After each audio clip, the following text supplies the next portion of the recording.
రంగంలో ఉత్పాదన అయినటువంటి బట్ట. దీన్ని ఉపయోగించినట్టయితే దీని వెనుక ఉన్నటువంటి నేతన్నలందరికీ కూడా ఆర్థికంగా సహకారం చేసినట్టు. ప్రభుత్వ పక్షాన్ని కోరుతా ఉన్నాం.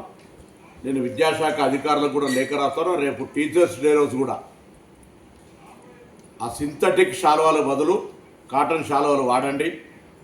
భవిష్యత్తు గణేష్ ఉత్సవాల సందర్భం కూడా అతిథులు వచ్చినప్పుడు సింథటిక్ శాలువాల బదులు బయటి రాష్ట్రాల నుంచి దిగుమతి చేసుకునేటువంటి బదులు మన తెలంగాణ రాష్ట్రంలో మన నేతన్నల ద్వారా ఉత్పత్తి అయ్యేటువంటి ఈ యొక్క కాటన్ టవల్స్ కావచ్చు, కాటన్ వస్తువులను మీరు బహుమతి ఇవ్వాలన్నా, గౌరవించబడడానికి ఇవ్వాలన్నా, మీరు ఉపయోగించుకోవాలన్నా వీటిని మాత్రమే వాడండి. పనికి రాకుండా ఒకసారి కప్పిన తర్వాత అది ఎందుకు కూడా ఉపయోగించబడినటువంటి సింథటిక్ను వాడి పర్యావరణాన్ని చెడగొట్టద్దు.